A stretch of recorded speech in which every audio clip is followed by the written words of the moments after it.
నమస్కారం. ఈరోజు మనం న్యాయవాద వృత్తి గురించి కొంచెం లోతుగా చర్చిద్దాం. అంటే ఒకప్పటి లాయర్లకు ఇప్పటి లాయర్లకు ఉండాల్సిన నైపుణ్యాల్లో ఎంత తేడా వచ్చిందో మన ముందున్న ఈ సమాచారం వివరిస్తోంది.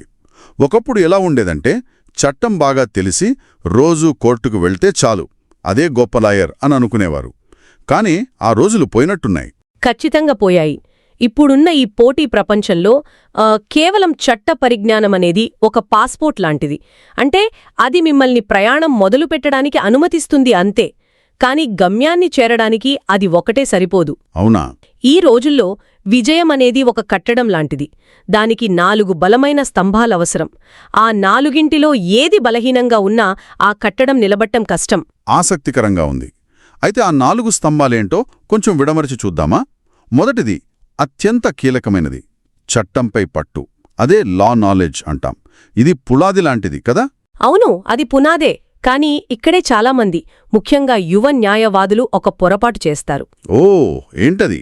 ఏళ్ల తరబడి కేవలం ఈ పునాదిని బలంగా చేసుకోవడానికే వాళ్ల సమయమంతా కేటాయిస్తారు.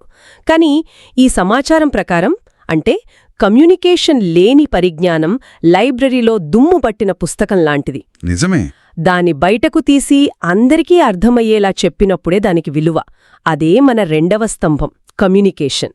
ఓ, అంటే కోర్టులో వాదించడం మాత్రమే కమ్యూనికేషన్ కాదంటారా? అస్సలు కాదు. అది ఒక భాగం మాత్రమే. ఒక యువ న్యాయవాదిని ఊహించుకుందాం. తన దగ్గర మంచి కేసుంది, చట్టం కూడా బాగా తెలుసు. కాని తన క్లయింట్కు ఆ సంక్లిష్టమైన విషయాన్ని అర్థమయ్యేలా చెప్పలేకపోతే ఆ క్లయింట్కు నమ్మకం రాదు. కరెక్ట్. అలాగే జడ్జ్ ముందు తన వాదనను స్పష్టంగా బలంగా వినిపించలేకపోతే కేసు ఎలా గెలుస్తాడు?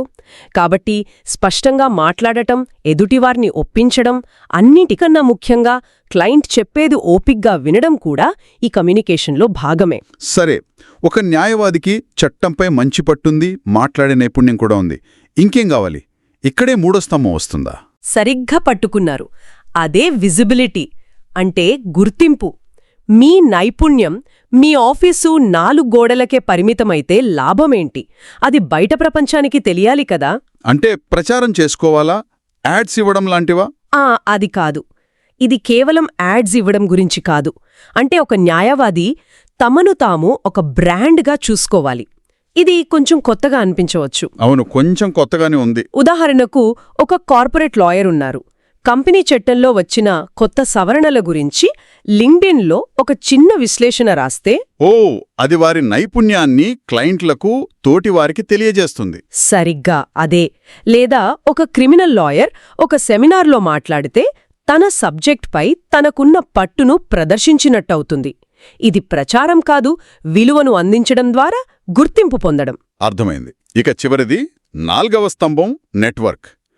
అయితే ఇక్కడ ఒక సందేహం. నెట్వర్కింగ్ అంటే కేవలం పార్టీలకు వెళ్లడం, పరిచయాలు పెంచుకోవడమేనా, లేక దానికి వేరే అర్థముందా? మంచి ప్రశ్న అడిగారు. చాలామంది నెట్వర్కింగ్ను తప్పుగా అర్థం చేసుకుంటారు. ఇది కేవలం కాంటాక్ట్స్ పెంచుకోవడం కాదు, నమ్మకమైన వృత్తిపరమైన సంబంధాలను నిర్మించుకోవడం. అంటే ఎలా? అంటే ఒక క్లిష్టమైన కేసులో సలహా కావాలంటే ఫోన్ చేసి అడగడానికి ఒక సీనియర్ లాయర్ ఉండాలి. నిజమే. ఒక కొత్త క్లయింట్కు మీ సేవలు అవసరమైతే మిమ్మల్ని రిఫర్ చేయడానికి మరో లాయర్ ఉండాలి. ఈ సంబంధాలు ఒక రక్షణ కవచంలా పనిచేస్తాయి. అలాగే కొత్త అవకాశాలను కూడా తెచ్చిపెడతాయి. ఖచ్చితంగా.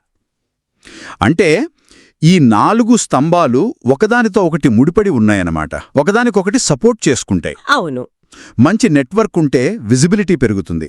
మంచి కమ్యూనికేషన్ ఉంటే నెట్వర్క్ నిర్మించుకోవడం తేలికవుతుంది. ఇవన్నీ ఉండాలంటే చట్ట పరిజ్ఞానం అనే పునాది బలంగా ఉండాలి. అద్భుతం. సరిగ్గా చెప్పారు. ఇది ఒక సంపూర్ణమైన పద్ధతి. ఒక న్యాయవాది కేవలం కేసులను వాదించడమే కాకుండా తనను తాను ఒక బ్రాండ్గా, ఒక సంస్థగా నిర్మించుకోవాలి. ఈ 4ంటినే బ్యాలెన్స్ చేసినప్పుడే ఈ వృత్తిలో నిజంగా నిలదొక్కుకోగలరు. ముగింపుగా వినేవారికి ఒక ఆలోచనను వదిలివెళ్దాం. తప్పకుండా. ఇప్పుడే లాయర్గా ప్రాక్టీస్ మొదలుపెట్టిన ఒక యువ న్యాయవాదిని తీసుకుంటే వాళ్ళు ఈ 4 స్తంభాలలో దేనికి మొదట ప్రాధాన్యత ఇవ్వాలి? మంచి ప్రశ్న. తమ సమయాన్ని, శక్తిని ఎలా విభజించుకోవాలి?